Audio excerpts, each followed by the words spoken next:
March 1st, 2023, potentially is the start of a new era in Phoenix Suns basketball that could ultimately result in a championship.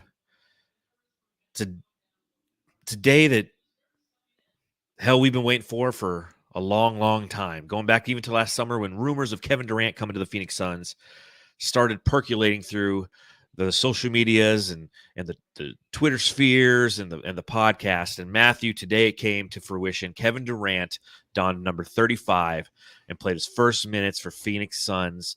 And how'd you feel all day leading up to this, man? Oh man, it was weird. First of all, it's a really cloudy day out tonight or today. It's like raining like a son of a bitch at my house.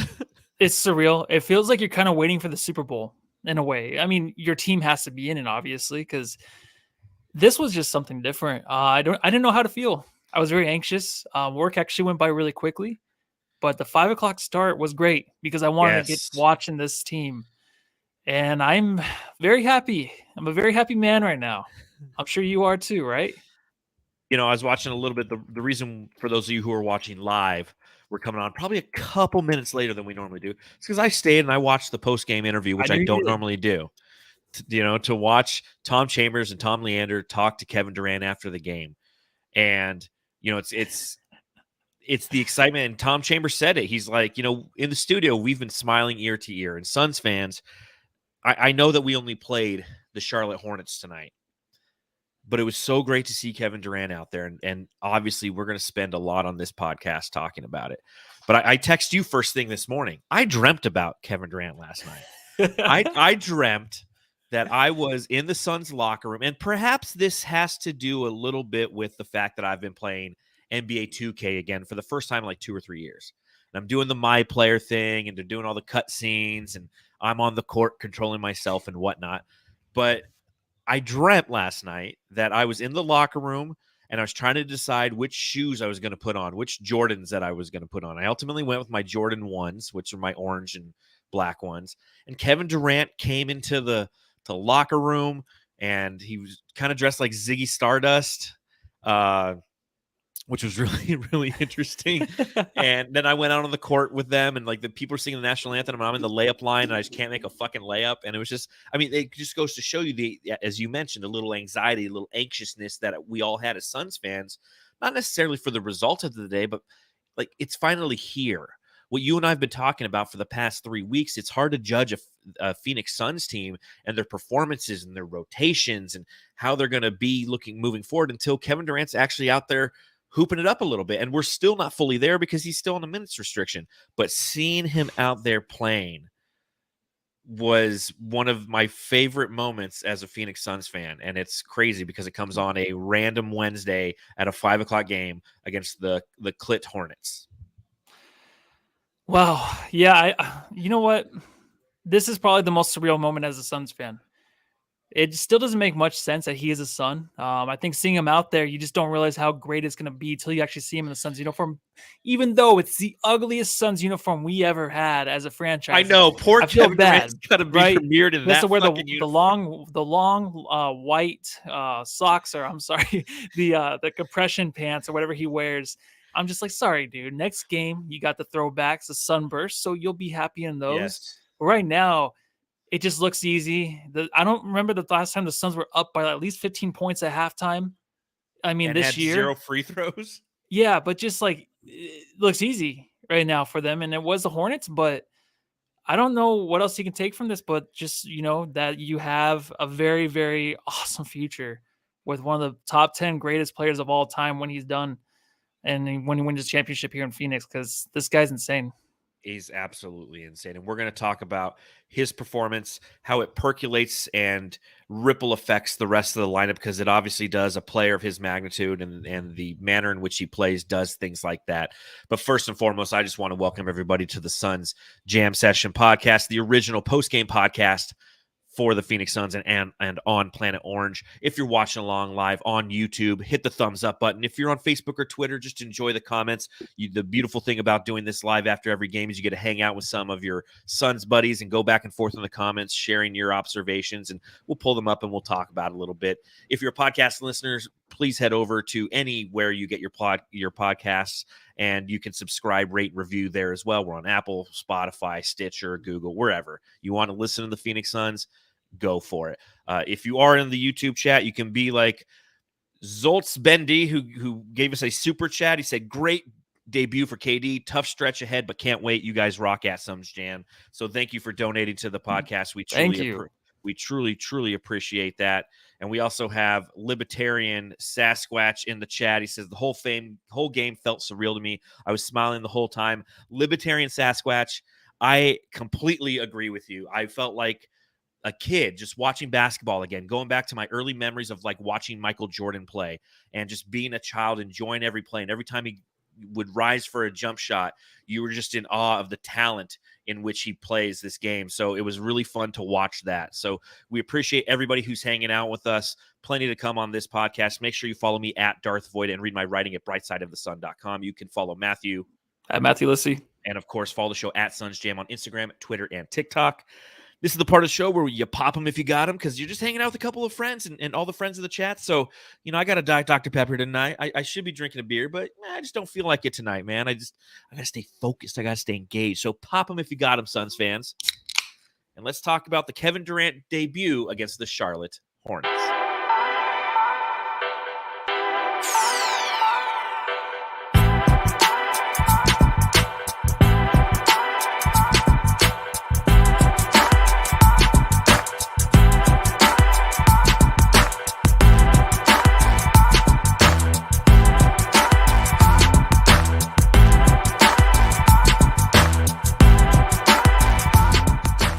Phoenix Suns defeat the Charlotte Horny Hornets, as we like to call them around here up in these parts. 105-91, the CLT Horny Hornets. And real quick, a shout out to Al Gaudet, one of my old Army buddies. Says, great job, guys, in the chat, and gives a super chat. Thank you, Al. Hope everything's going well on the East Coast, the East Coast. You're a great job, too. You're doing a great job. But, of course, this brings me to my first question. Matthew, I got to ask. Matthew, I got to ask, and there's a lot of things we're going to talk about tonight, but why do the Horny Hornets have CLT on their fucking jerseys? I know we talked about when they first came out, but like we talk about the Kevin Durant debut. This is a game that everybody's going to be referencing tonight. One of the fun things for us out here in Arizona is the fact that it started at 5 p.m. So once we're done with this podcast, about 8:30 local time, we can go back. We can watch SportsCenter. It's going to be one of the top stories. And you get to see Kevin Durant in those ugly white Phoenix Suns jerseys against the CLT Horny Hornets. Why did they do that? It's one of the most disgusting things I've ever seen on an NBA uniform. The disrespect that they have to put that on their uniform. I'm just kidding. It does suck because their actual uniforms are beautiful. It would have been nice to actually have those versus like the Sunbursts. That would have looked great. But it is the Hornets too. They did win 5 games in a row, so They deserve a little bit of respect. But they rolled out the wrong uniforms tonight. I was talking with Emma's boyfriend, and we were talking about jerseys. Max. And I was like, you know what? The Hornets are great jerseys. Like, I love those too, and they were wearing those nasty ones tonight. Yes. Well, I agree with you. They could have gone with some of the throwbacks that they've been doing, even their normal ones. But you know what? We're not here to talk about jerseys. We're here to talk about Kevin Durant. Kevin Durant!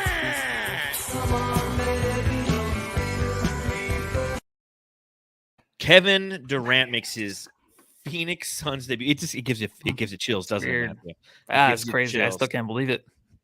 He goes 10 of 15 from the field in 27 minutes played tonight. 23 points, 6 rebounds, 2 assists, 2 blocks right off the bat. Matthew, what's your first reaction to seeing Kevin Durant play tonight for the Phoenix Suns? He's freaking huge. He is a monster. I mean, coming out of the tunnel, they had like a 2-minute thing. I think it was Dwayne Rankin who put it on his Twitter, them warming up and them coming out. He's the last one out of the tunnel, but he just dwarfs everybody out there. I think defensively, when you're watching him in the paint, you just realize how awesome it's going to be getting these boards, because if you're an opposing team, you can't sneak in there. So that's the first thing I noticed. I'm like, oh wait, like no one can get in there. Like DA has the most help he's ever had. Yes. Right there. Someone just commented too that DA can play the power forward position. Who knows? Because he looked comfortable tonight too.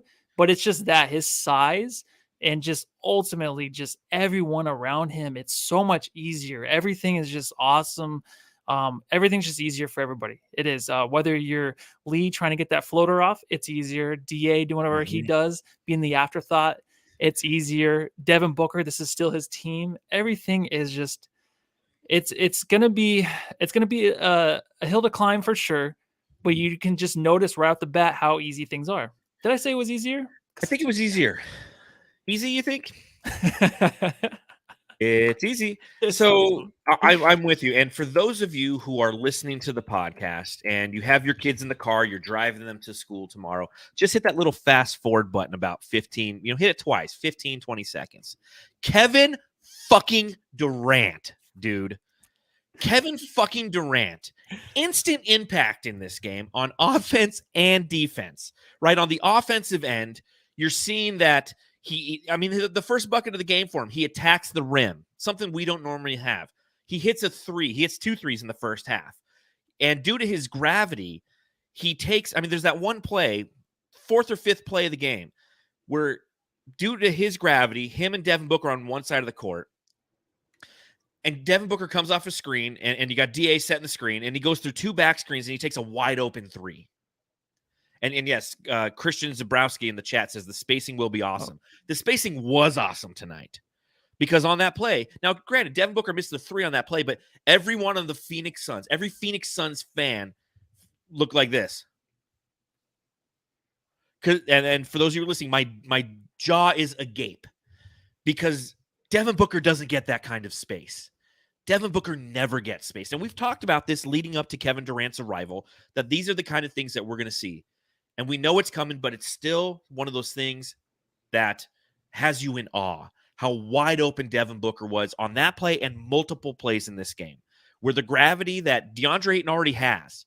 We always talk about DA and some of the inefficiencies that he might have on the interior and how he's not a great ball handler and people swat at the ball, yada, yada. All those things happen because of the gravity he creates, because oppositions and opposing teams, they respect him.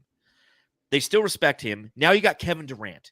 And when Kevin Durant was out there, he has the size of DeAndre Ayton and the handles and the shooting of Devin Booker. It's like watching a fucking mutant. It was amazing, man. It was fantastic to watch. Yeah. When I was over at my sister's watching on my computer, streaming it just for the first half, we're sitting around the dining room table watching him. Like, look at this guy. This is like I said, the top 10 player of all time is on our team right now. They're like, what, really? So they watch for a few seconds. They don't care. But just seeing him on that tiny screen and how big he is compared to everybody else, it still blows my mind. The confidence he gives to everybody else out there, too. You can see it on DA's face, the determination he has on the court. Jock has the confidence. He got blocked 10 times tonight, but still, he plays good with these bigs that we have. Like, he can play with the bigs. He can play with the guards. Right now, you notice he's not going to beat anybody off the dribble. He's not really focusing on that. He's standing around the perimeter a lot, but that's fine because he's getting back into it. But like you said, everyone, all the defense, they don't know what to do. And then you have Okogie out there, too, who can just excel. And then when he plays with the second unit, when he plays with the second unit, it looks fucking great. Like, the second unit just has everything open for them too. And Cameron Payne's enjoying himself. Like, it's just endless. And this is only the first game, and he played 10 minutes tonight? It seemed like he only played 10 minutes because I wanted like a Kevin Durant timer, like an alert. Is he on the floor? All right, let me watch. It should have just been like whenever baseball is getting near, like Alex Rodriguez is about to hit 600 home runs. Yeah, like, they have the little counter for the thing, and they show the score of the Yankees game. It's like whatever channel you go to locally, it just takes you there instead of like weather alerts and such. But no, I completely agree. And I think that another thing that we noticed tonight is the sheer fact that the staggering of the minutes with this team is something that's going to be damn near unstoppable, because Kevin Durant started the second quarter and the beginning of the fourth quarter with the second team unit. And the second team unit can struggle at times, and we know that because they just don't have, and he makes everybody better. It's plug and play. He was passing to a cutting Damion Lee for an easy 2. He was his sheer gravity was opening up Jock Landale, who looked good at the first half and looked really bad in the second half. We'll talk about that in a little bit. But what he was doing was opening up this entire offense. And because of that, you get a little bit more rest, if you will, for Devin Booker. Devin Booker plays 33 minutes in this game. Chris Paul plays 33 minutes in this game. DeAndre Ayton plays 33 minutes in this game. So you really have the ability, and Monty Williams has the ability to stagger those lineups and maintain that scoring and that passing threat, because Kevin Durant kind of does it all. And that's one thing we've talked about for a long time for the Phoenix Suns is finding that secondary consistent scorer who can do just that, to take the pressure off Booker. And Booker looked like the happiest guy in the entire fucking building because he knew it. The first time they called the timeout when Booker was, coming out from the second quarter and Kevin Durant led that second team unit and they extended the lead. They kind of cut to Devin Booker and the look on his face when he gave KD was a high five was just like, thank you, dude. Like, thank you. Because we've talked about DeAndre Ayton and how we've wanted him to become that superstar. But even if he was, he's not that kind of superstar. He's not a secondary playmaking scoring superstar. He's a guy who can get you points and rebounds down low, which every team needs. But Kevin Durant, the Slim Reaper, easy money sniper, was providing all of those offensive threats. And then there's the defensive side of it. Like you mentioned, DeAndre Ayton has never had this kind of help where he has somebody where if a guy gets by him, because it's always DA's the last line of defense. We've seen it for years where Devin Booker, Chris Paul, they'll gamble on defense because they know DA's behind them. But if DA's behind them and DA goes up for the ball and the secondary defender or the second is non-existent, that secondary defender is his power forward, Kevin Durant. It's not Lil Drake, Jay Crowder, and Tiny Torrey Craig. It's Kevin Durant who's got the length and athletic ability and the basketball knowledge and skill set to create shot deterrence and to block some shots. And he looked great in that capacity too tonight. Yeah, Booker, he was levitating tonight. I don't think his feet even touched the ground. He was that happy. Layup line Book tonight was different. He's super happy. I've seen him before. He's usually okay. Tonight, he's just like, this is different. This is going to be a team that's still mine. And this is going to be a team that's very unselfish, but full of superstars that are going to, get the job done every night. We're not going to mess around. We know exactly what to do. It's going to take a few more games here or there, but a few more games, maybe 5 more games to get things in sync. But right now, it's just being about like playing ball. What do they have a sign outside their locker room? They said that just says, we just want to play ball or whatever. That's exactly why KD came here and that he wanted to come here because that's all they care about, man. That's all these guys want to do. And that makes nobody happier than Devin Booker and Chris Paul. And you think about it, that is the identity of this team. And that is, to your point, why Kevin Durant wanted to come to Phoenix, Arizona. Because this is a cerebral basketball town. And that's, Kyrie Irving, for example. Kyrie Irving is a player who possesses the skill set and it's all about basketball, but due to personal issues, has a hard time just being available on the court and can get in his own head. So when Kevin Durant's looking at the landscape of the NBA, he's like, oh, I'm going to go for the guy who's kind of like Kyrie because he's an elite basketball player, but he's all about basketball all the time. I mean, they mentioned on the broadcast, Kevin Durant last night was in Charlotte and he went to a high school basketball game. This guy loves basketball so much. He's going to high school basketball games. I was thinking, the first thing I thought to myself with Matthew, I wonder how many high school basketball games DeAndre Ayton's gone to. He might start going now, though. Yeah, but he goes to some college ones, though. I think on the break he went to I forget which college he went to, but the way that these guys love basketball is just it's endless, and I think that they can all buy into what Monty's doing. That's the other side of things is the respect that they all have for each other. Like you were talking about Kyrie and like the way he plays, but even like the last game, Kyrie he jacked up a 3 to win a game, and it seemed like everyone was pissed because it was like that wasn't the play. That's exactly how it looked. Jason Kidd slapped him on the butt, like, "Oh, great job!" Like being a dick about it. That's what KD left. Now he's playing on a team that understands ball and that will play unselfish ball, and that they will make sure that they don't let their teammates down. That's everyone on this team, and it just shows tonight. Right now, like, just it's all up from here. Unless there's injury, but it's all up from here. And again, I know, Jamsters, I know that we're talking about beating the Charlotte Hornets, right? This is one of the worst teams in the NBA, and they just lost LaMelo Ball for the season. Yeah. But imagine if this team came out and would look discombobulated like Dallas did their kind of first couple games when they came out. Imagine that happening. The sky would be falling. No, this was fun basketball to watch tonight. When Kevin Durant was rising up on the mid-range and just shooting that shot, it's a beautiful shot.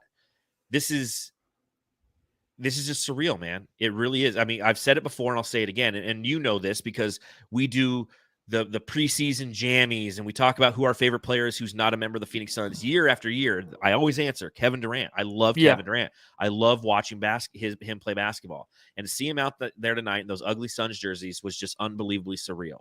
One of my good buddies, Joe Casillas, we were hitting each other up before the game, just like, holy shit, dude. Like, the anxiety levels are just through the roof because it's like a dream is coming true. Now, granted, reality will set in. Games will pass. Weeks will pass. Pressure will rise.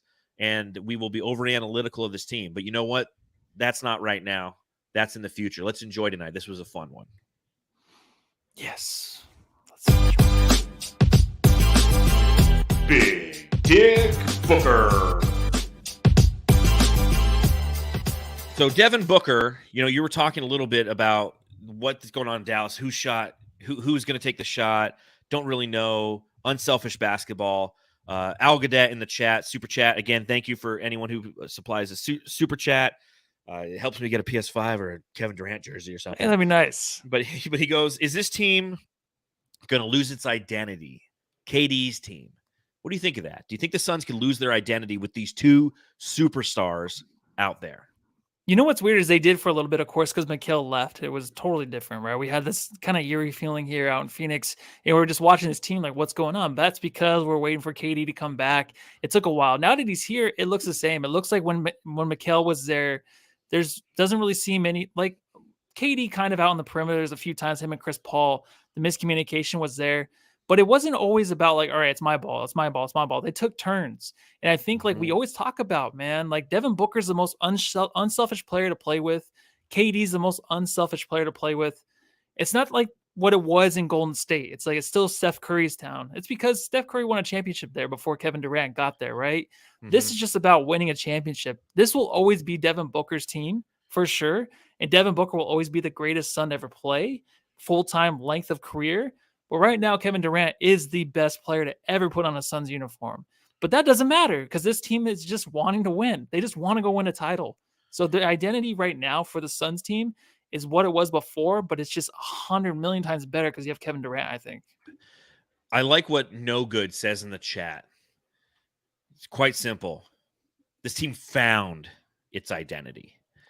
Kevin Durant, yeah, it's what a profound statement because it's true. Nice. This team isn't going to lose its identity. It found its identity. They've been building to bring in a player with the versatility and the skill set that Kevin Durant has forever because of who Devin Booker is. You got to remember, this isn't Luka Doncic. This isn't Kyrie Irving. This isn't LeBron James or James Harden or these players with these massive usage rates, right? Kevin Durant is one of the most efficient players in the league. Devin Booker is a highly efficient player. They don't need the ball all the time. They can play off each other. It's not a your turn, my turn, your turn, my turn, because guess who's in the middle of that? Chris Paul. And although he is physically diminishing as a player, his mental game is elite. The top 3 in the league when it comes to mental game. I think LeBron's probably number 1. He's a basketball genius. And Chris Paul's 2 or 3 right there, the way that he thinks. So he can dictate the game. Imagine being Chris Paul right now. You're like, I've got these at my disposal. And he's just got to learn the angles when it comes to Kevin Durant.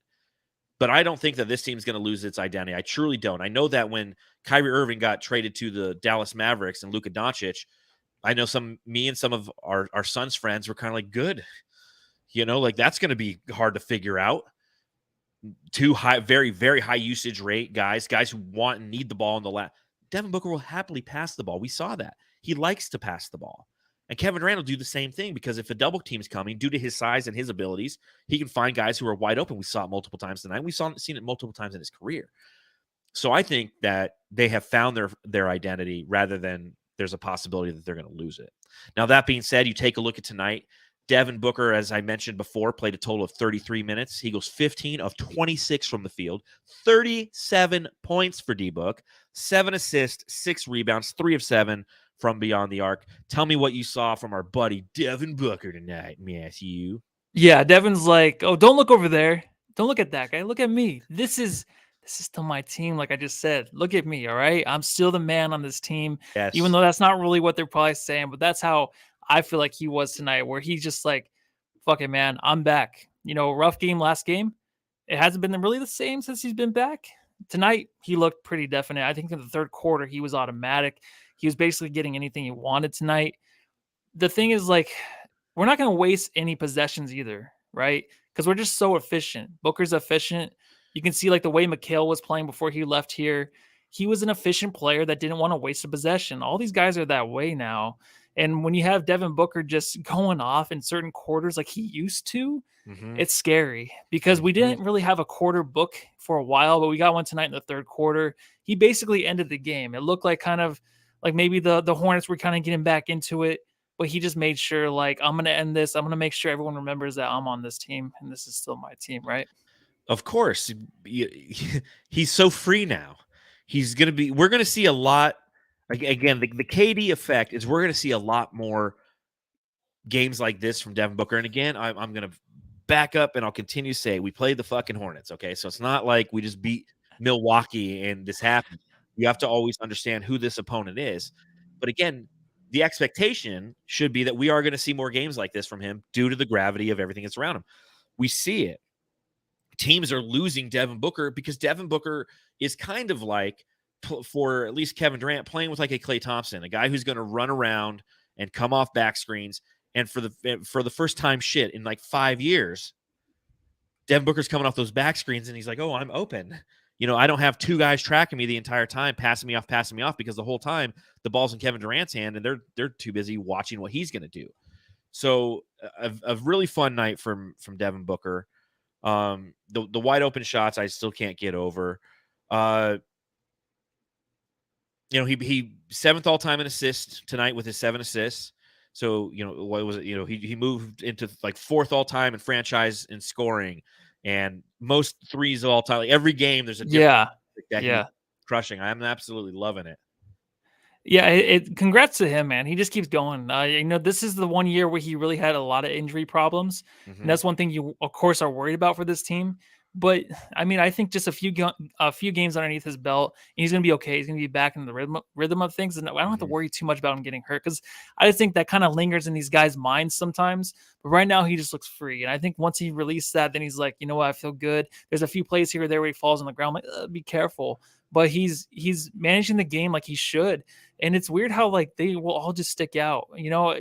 Over in Golden State, you had like the Klay Thompson and the Steph Curry thing where it's like, who's better? Of course, Steph Curry's better. But Klay was always just this wide open all the time too, right? Klay was ridiculously just scary because of how open he was. And I think Booker right now, of course, is the best 2 guard, but he's getting in the situation where he's going to be like the Klay, man. He's going to do more than what Klay did offensively, but he's going to be just that open all the time. And we just got to start getting used to it, man. Yeah. And he's got to start getting used to it. And I think that's going to be just fun for everybody involved. So, a couple other things on Devin Booker tonight. This is the first game, maybe the second game since he's been back from an injury that I just felt like he was efficient because he's had a lot of inefficient games. And I get it, 37 points, 26 shots. Him and KD, by the way, combined for 60 points. Let me just throw that out there real quick. That's kind of fun. But the fact that he is looking healthy and he's regaining some of that efficiency is massive to the success of this team moving forward because there's nothing worse than a volume shooter. I hate volume shooters have to get their points, right? The other thing, what do you think about that dunk? He had that one fast break dunk, and he kind of looked back, and it's Kelly Oubre, and he goes, he was looking for him. He was like looking for him. He's like, wait, you didn't see me look at you yet. So he kept looking the whole time. Like, you see me? You see me? I feel like that always happens every time we play Kelly, and Kelly always steps his game up. I love Kelly's game for sure, but he's a very selfish player. But it's just fun to get one of those on your old teammates, man. And of course, he's been a teammate with everybody in the league basically by now. You know what I mean? I feel like he's dunking on everybody. I was thinking about that. I want to talk a little bit about DeAndre Ayton, but we'll do that after this ad from DraftKings. NBA fans, it's time to bring the hoops action to the palm of your hands with DraftKings Sportsbook, an official sports betting partner of the NBA. This week, new customers can bet $5 and win $200 in free bets instantly. Plus, for a limited time, all new and existing customers can get a no-sweat same-game parlay every day. Go to the DraftKings Sportsbook app today, opt in, and place a same-game parlay on any NBA game. And if it doesn't hit, you'll get a free bet back. I do this like every night. I go and I bet a 3-legged parlay on a random NBA game, and if I don't win, I get a bet back. It's making money, or losing it, unless I win it. You know what I mean. Download the app now and sign up with code TBPN. New customers can bet $5 on the NBA and get $200 in free bets instantly. Only at DraftKings Sportsbook, an official sports betting partner of the NBA with code TBPN. Minimum age and eligibility restrictions applied. Void in Ohio. See show notes for details. Let's talk a little DeAndre Ayton.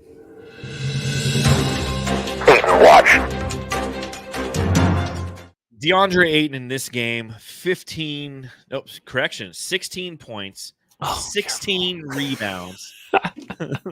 16 points, 16 rebounds, man. 4 assists. He was 7 of 10 from the field. He actually, with this game, it's the 37th time in his career he's posted a 15-point and 15 rebound game that ties Neil Walk for the 5th most such games in franchise history. Matthew, do you remember Neil Walk? Yeah, didn't he work at Bashes after? Was he a bagger? What did he do? But Neil Walk had like, is that disrespectful? One of the no, he might have. Okay. He had one of the most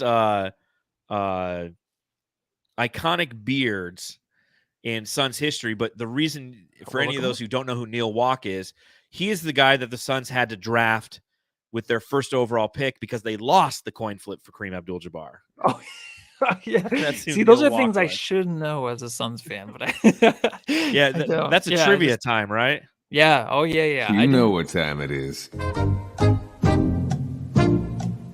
Trivia time. I do have one quick one, really quick. If you might know this, I thought about it earlier. I didn't look up the answer, though. Okay. Who was the last player to transition from number 7 to 35 going on a new team? That's impossible. Nobody knows that. I know. That's why it's not real. I was just like, I wonder if John knows that. It's about stumping you. So I get 1 point, you get 0. So no bullshit, because you don't know. You got to know the answer to trivia time in order. Yeah, it was to trivial to be trivial with me. No one's ever done it. Okay.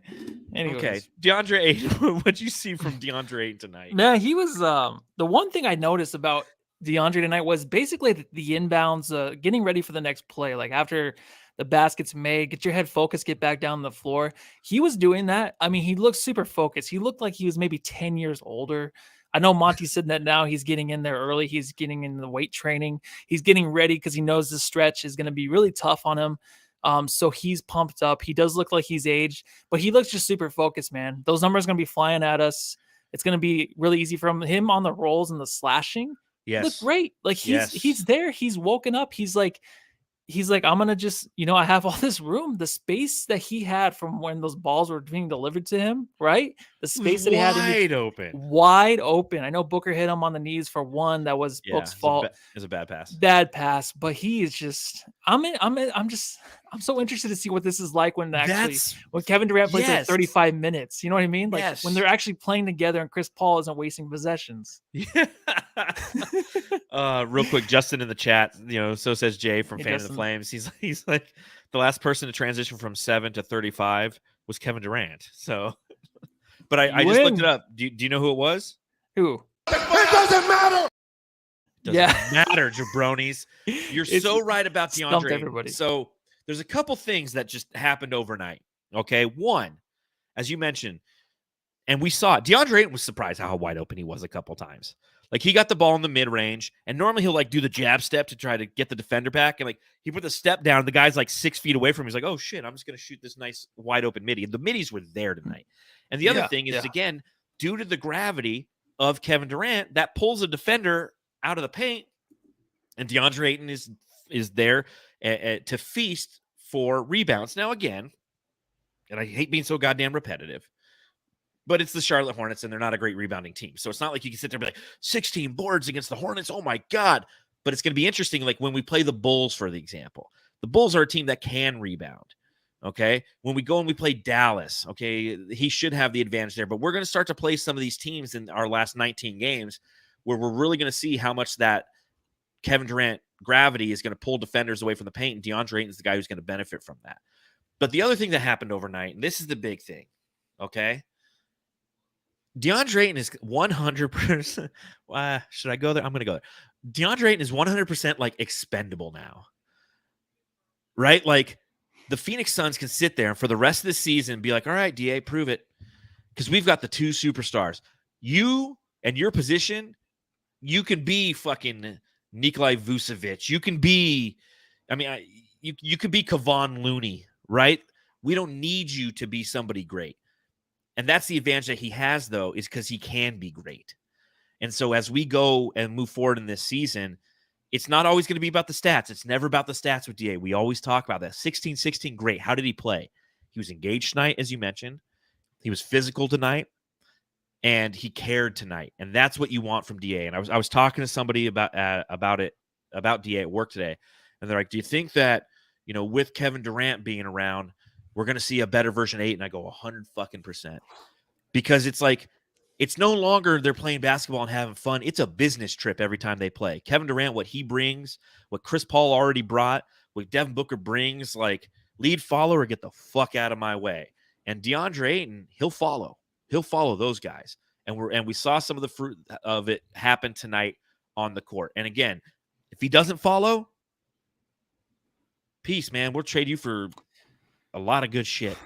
Yeah, it's so funny how we was flip and flop between the two of us on the DA thing. Now I'm just like, maybe he's not, because I just think that he's a perfect guy to be the center on this team. He really is. He's the ideal guy. Yeah, I don't think you can get any better. So much. But if he isn't the ideal guy, yeah, you can't get any better unless you want. Because look at the MVP race; they're all centers, right? And then DA is what, the 5th best center in the league, 6th best center maybe, because it's kind of slim pickings after those guys. But he falls behind those guys like kind of drastically, but he's the perfect guy to just get up and down, get the boards, be the guy that can cut, that can catch the ball. He has to do a lot better with that, but he'll fill in the holes. He'll make sure that he's there hustling, grabbing the boards, always passing back out to another superstar. That's going to be something that's going to be easy for him. You know what I mean? Those pass outs where it's like, no, go up and dunk it. No, pass it back out to Durant. That's fine. Or Okogie open for a 3. Like, there's always going to be guys. Like, Okogie's not a superstar. Excuse me. Just Okogie's awesome. I think he's going to have a lot of opportunity. But right now, DA has an opportunity to really show himself, and I think it's going to happen just because it's just so fucking easy. And you know what I mean? Like, we're not even going to talk about Ayton as much anymore. He's just going to be the afterthought of this whole situation we have in Phoenix. And that's great. That is great. That is exactly what I want.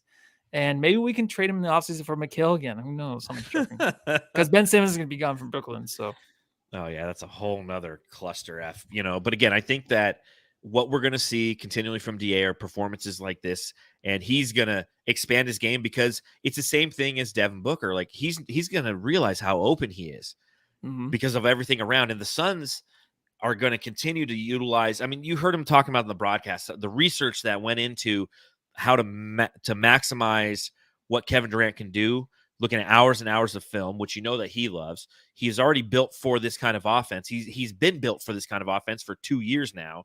And that's why he's been wanting to come out here, is because he's like, hey, like I could plug right in. And you saw it work flawlessly tonight. And again, DeAndre Ayton's going to be the guy who benefits, man.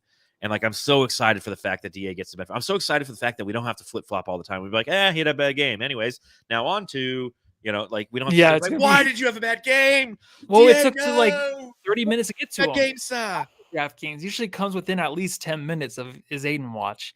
It's entire, look at my face, man. I've aged. Look at these wrinkles. I've aged drastically over the last 5 years watching this man. Well, let's talk about Josh Okogie. That drop didn't do anything. I'm redoing the drop because it's too long. Because we don't get that's a perfect drop. I love that one. Yeah, let's do it again. Okogie. Josh Okogie tonight, okay? 4 points, 0 of 4 from the field, was 4 for 4 from the line, had 3 rebounds, had 1 assist, had 2 steals and 1 block. And it was beautiful. Oh my God. He got the start, and I thought it was the perfect start because you think about it. That's kind of the question we've been asking leading up to this. Who's going to get the start? And we'll continue to see moving forward if it's going to continue to be Josh Okogie, if Torrey Craig's going to get a turn and what have you. But I think Josh Okogie is the perfect guy to be the 5th starter on this team because he gives you a defensive edge. And the one thing that we've talked about ad nauseum entering the Kevin Durant era of the Phoenix Suns is what this is going to do for the offense. what it does for Devin Booker and how free he's going to become on offense, what it's going to do for DeAndre Ayton in the paint. We haven't even talked about, we talked briefly about what it's going to do for Chris Paul and how it opens up from a floor general standpoint. You have these two guys sitting out there and you just get to play back and forth and you get to run the pick and roll with DA off of it all day long. But what also this does, Kevin Durant is a plus defender. Chris Paul might not physically be the plus defender he was, but he's still a crafty defender. Devin Booker's a good defender. DA is an above average defender. So what you do is you throw a Josh Okogie in there, and now you add another above average defender. The defense of this team is something that we don't give enough credit to what's going to occur with this starting five and how it will percolate through the entire team and all 15 players. But the defense is something that we saw. I mean, it was an 11-0 run to start, and a lot of that was predicated on the defense. And it all starts, and it doesn't all start, but I think that adding Josh Okogie as that fifth starter is highly beneficial to that. Oh, man, like just any offense going against these guys and, you know, any kind of hesitation that anybody has, here comes Okogie. You know what I mean? Like there's a bunch of trees down there right now for the Suns, down there in the paint. Any hesitation, Okogie's right there. He's going to... How many times did he do that in the first quarter? I feel like it was almost like every other possession he was just getting his hands on things. And then he's open for three. Like he missed, I mean, but still, he's going to be open. He can go to the rim. He wants to do whatever he wants. But like the opportunity for him is huge. And you're right. We kind of did just miss talking about his opportunity. But I think it was because Craig and him, you know, splitting the start times. But you know what? I know it sucks. And I know Monty's going to go back and forth. But Craig, too, he's going to benefit a ton. And I think Craig just needs to not be overlooked because he's brought a lot to this team and he's done a ton. And he still looked pretty good tonight to me. I've always loved Craig and I love Okogie more. But right now it's like it's crazy how we have to argue between those two because they bring so much. And I think defensively, Okogie's better. He is, but Craig still does so much when it's going to grab the board and do those extra little things. Mm-hmm. Well, and I think that Okogie does the same thing. And his athleticism, his willingness to get up in the air, and I mean, that block he had was just insane in this game. Oh and it'll be yeah. interesting to see how Monty, it's not necessarily always about the starters, right? The starters are your tone setters. And I think that Josh Okogie is much more of a tone setter than Torrey Craig is. Now, that being said, when it comes down to the final 5 minutes and we play in the clutch, something that Phoenix has struggled mightily at this season. Mightily. I think we're 11-15. And good. You know, I was looking at some of the statistics and I put them out there, and the Suns are second in the league to get into the line in clutch time, and they're second worst in the league in free throw percentage. So they get to the line, they just don't fucking hit. They shoot like 63% from the line in clutch time moments, right? So there's a lot of things that this team needs to kind of shore up. But I think that as we enter those clutch time minutes, it will be matchup based, and Monty Williams is going to put his 5 best players out there. I don't know if that necessarily means Okogie, but I think from a starting standpoint, Josh Okogie is the right answer because of the way that he sets the tone. Yeah, the problems we have as Suns fans now. We sucked in clutch time, crunch time, whatever. Well, I'll never get that right. And now we got Kevin Durant. Well, we did get an appearance from TJ Warren. He came out. Yeah. TJ, War Machine. Now, part of this is probably because Terrence Ross was out with like a toe injury or something. But we got 13 minutes from the War Machine. He only had 2 points. He had a block. He had a steal. He was 1 of 5 from the field. Not necessarily what we wanted to see. But I was all excited because I put together a Where in the World is TJ Warren drop because oh man, can we still see it? Do you want to see it? Is it done or? I think it's done. I don't know if I've uploaded it. So talk for a second. I'll upload it. No, TJ. Okay, so there's no Ross. And last time we talked about, you don't want Ross, you don't want TJ on the floor, but TJ was in there, and I feel bad because TJ had some good looks at the rim, and you know how weird he is with his shot, where he can kind of go up and under, he can like flip it behind his back, and it still kind of goes in. But those were just coming in and out. Him and DA looked pretty good today.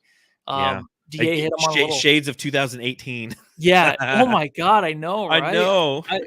DA finding him being unselfish, that was great. I just think TJ just had a rough time tonight getting those shots to go down. But as soon as he has the ball, just like Ross, but maybe even worse, as soon as he has the ball, it's over. No one asks for the ball. Go stand in the corner, go do what you want, because TJ's just going to barrel through the guy in front of him and try to get that awkward shot off. That's what he did tonight. and it's good to have it back. I'm not gonna lie. I just think a few of those were just unlucky. But I love having TJ back. And Katie did say, like, I'm not playing unless TJ plays. So Yeah, that's the reason why he played. That's unconfirmed, but we'll Yeah, allow it's it. all Monty's fault. So just so the Jamsters know, one thing, because TJ Warren was missing for 2 games, like all of a sudden he wasn't playing. So was essentially what we're going to start doing is whenever TJ doesn't play, we're going to do Where in the World is TJ Warren, and we're going to just try to come up with interesting places where he is. And this is the drop. In the world is TJ Warren. And like I had it in my notes because I didn't know if he was going to play tonight. So it's fucking stupid. I said that he was either at the NASCAR Hall of Fame because that's in Charlotte. So maybe he was just hanging out at the NASCAR Hall of Fame. And then I looked up, I'm like famous people from Charlotte, like who were born in Charlotte. Like nobody famous has been born in Charlotte. The most famous guy I could find, I said maybe TJ Warren is hanging out with Jim Rash at the Fig Tree Restaurant, because the Fig Tree Restaurant was the number 2 restaurant on TripAdvisor, and Jim Rash played the dean on Community, which is a fucking fantastic show. Yeah, but I'm gonna throw up. I don't even know what any of this is that you're saying. Casey and JoJo from Charlotte. Are they really? Casey yeah, and JoJo yeah. All my life. Everyone's wedding song 20 years ago, right? It was.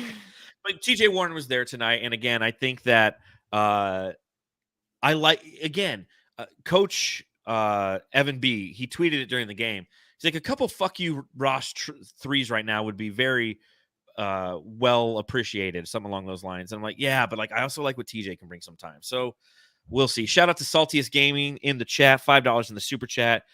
Says, won my parlay and got to watch Katie and book play. Life is good. Great work on the pods, fellas. Go Sun. So we appreciate that, Salty. Thank you, man. I actually lost. I had a 4-leg parlay today, and I lost it. Do you know why I lost it, Matthew? I bet under Katie 21.5 points, and he got one extra basket for 23. Isn't that crazy? 23. He only played 5 minutes tonight. This guy's outstanding, dude. In fact, he just showed up to practice, and he got 23.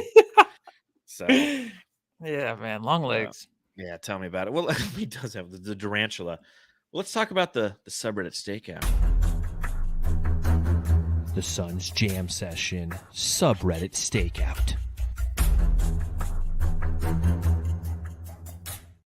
So I was hanging out on the Charlotte. Whoa, you were there too? Yeah, were we both hanging out? Yeah, I was there. Oh, you were there last game. No, you were there last game. Was I? Yeah. No, I wasn't. The Bucks? Yeah, weren't you? No, you were. So we were both on the Charlotte subreddit stakeout tonight.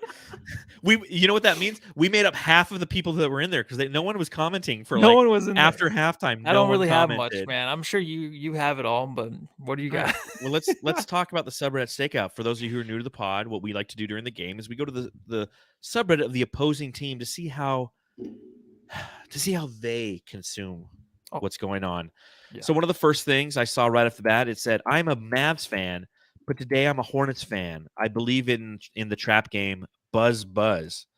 Listen, Mavs nerds, get out of here.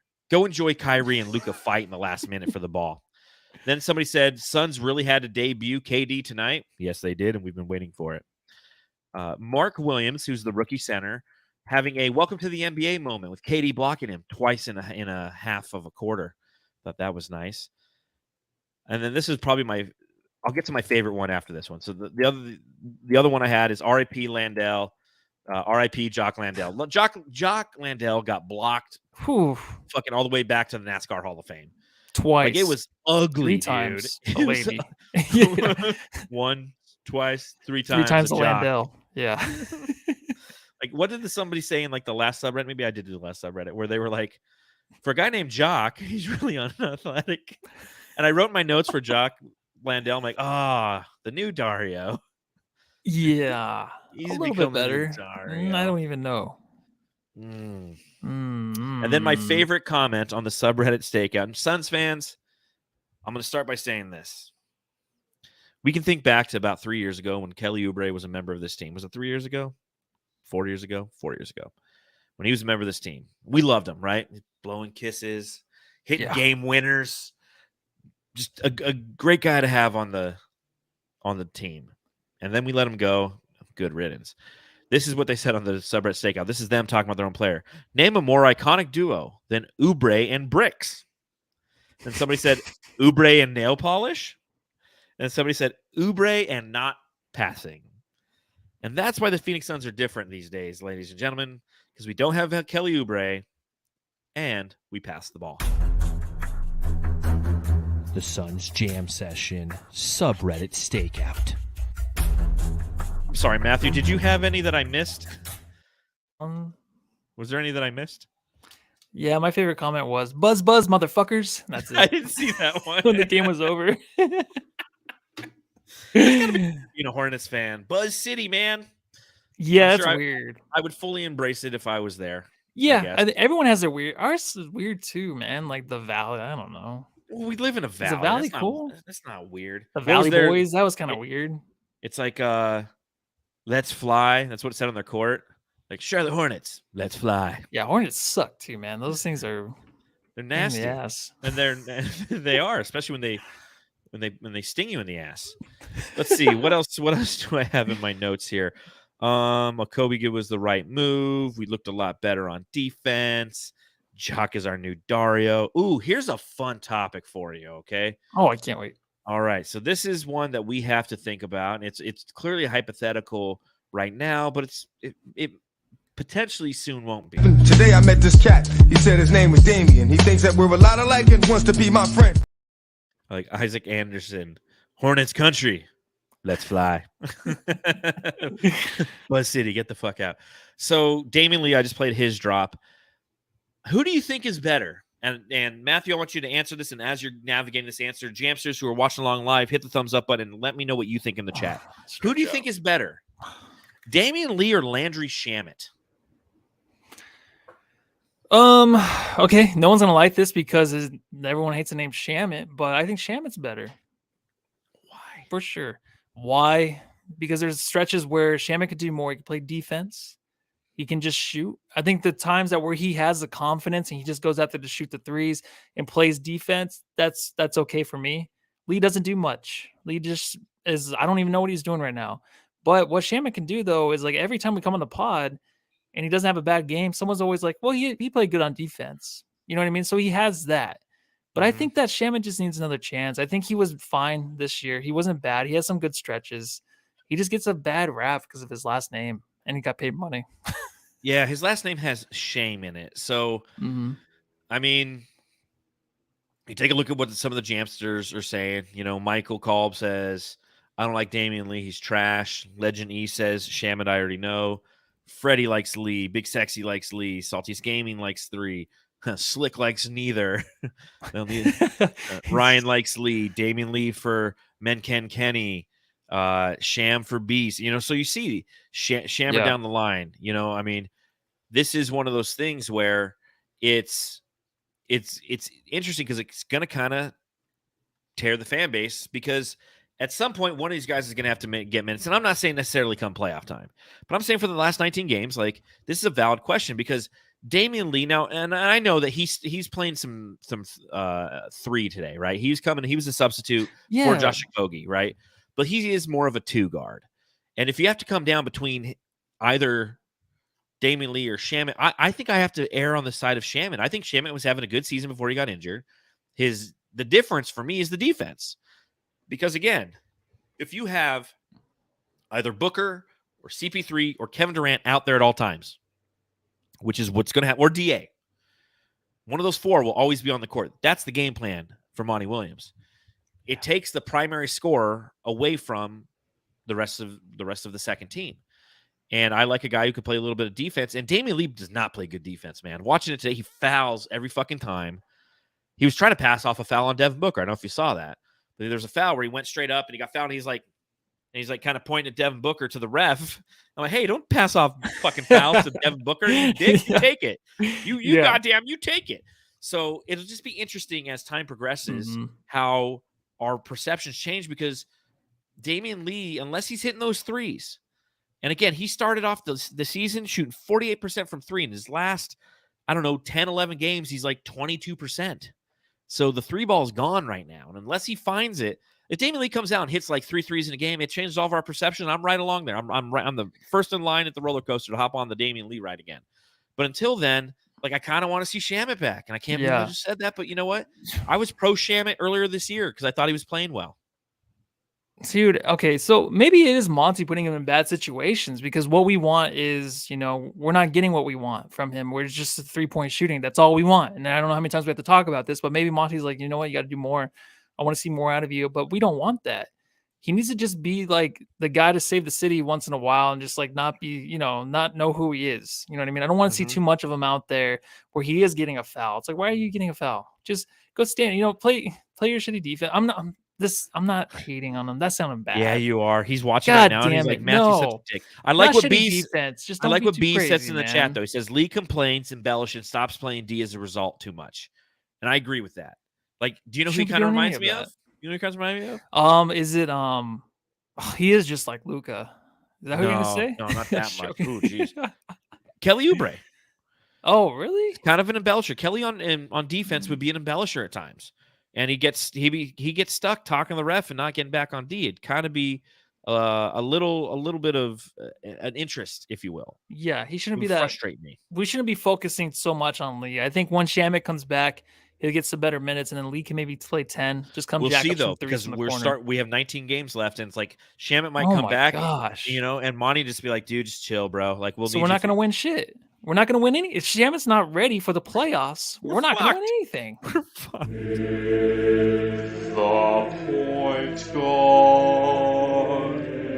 This has got to be like basketball heaven for the point guard.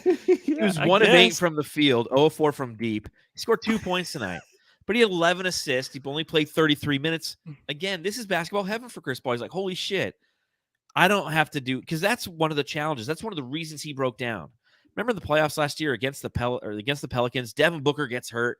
Chris Paul had to carry us through that season, that series, and it wore the shit out of him. Now he's like, dude, I can just fucking distribute the ball, man. I can just pass. Now, granted, he had 3 turnovers, so he had 11 assists, 3 turnovers, but he's not relied on to be a scoring option. There'll be times where he is, and there's times where he can, but he's no longer going to have to be the second/third scoring option for this team. He can be the 4th/5th even if Okogie gets hot. Yeah, just keep going. Like, love you. Like, Chris Paul is basically the guy with the keys to Heaven's Gate, and he's just like, I'll be there in a second. All right, I'm on my way. St. Peter. Come on, I'm taking. You know what I mean? He just some possessions I feel like tonight were wasted, but by him, just because it just took forever. I'm like, fuck, come on, man. I know KD's not trying to do too much either, so I think that's the reason. I think once KD really gets into shit, like that's not going to be Chris Paul's ball as much.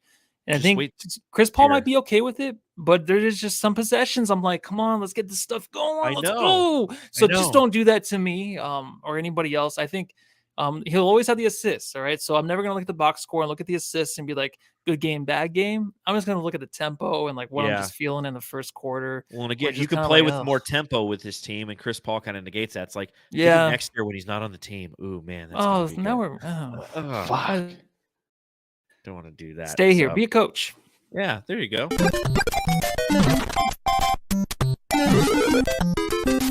Jam star of the game. All right, Jamsters. Let us know who your jam star of the game is. And Matthew, you let us know who your jam star of the game is.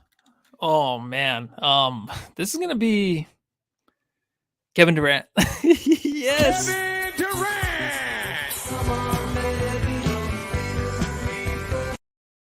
The debut of Kevin Durant. Devin, you tried your best tonight to 37 take our points. eyes off the prize. You wanted it. You know what? KD. You didn't get it.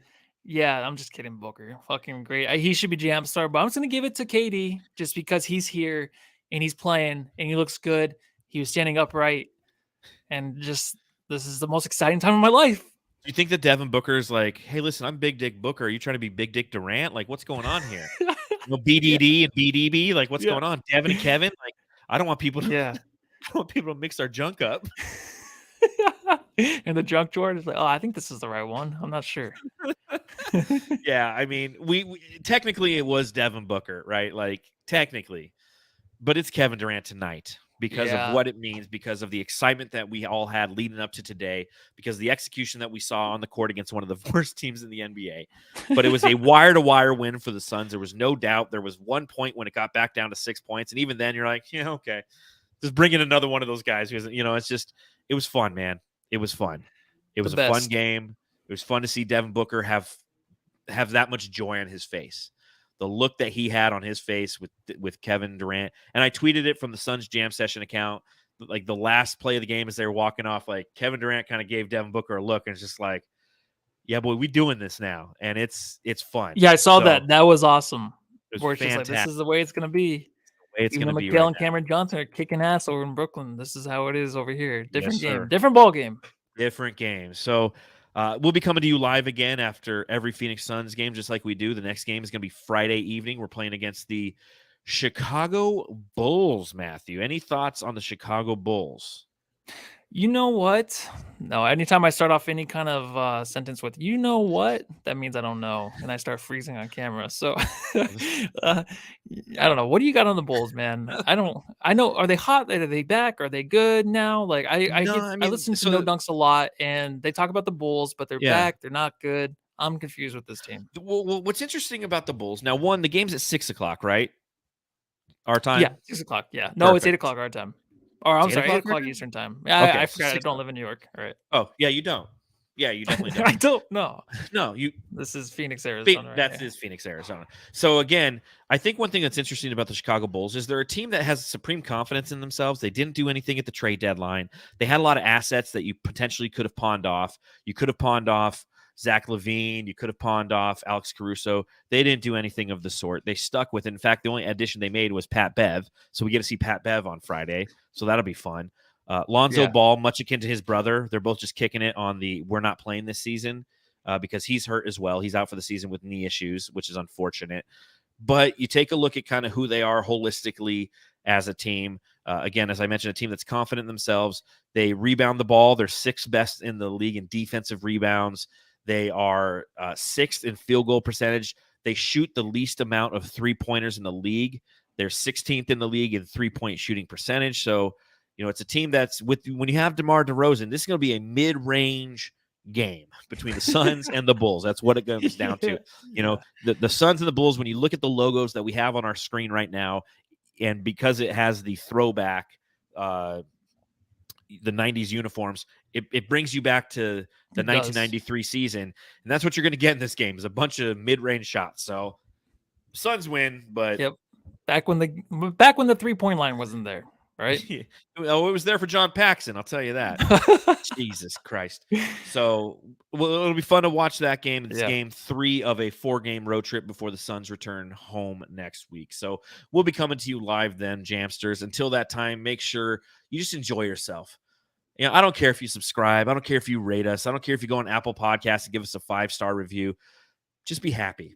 This is one of the happiest podcasts we've done in a while. And it's funny because about 2 months ago, after DeAndre Ayton had a 20-20 game and I was unbelievably pissed, I'm like, I don't know if I've ever been madder to be a Suns fan. Like now I don't know if I've ever been happier. So enjoy this shit.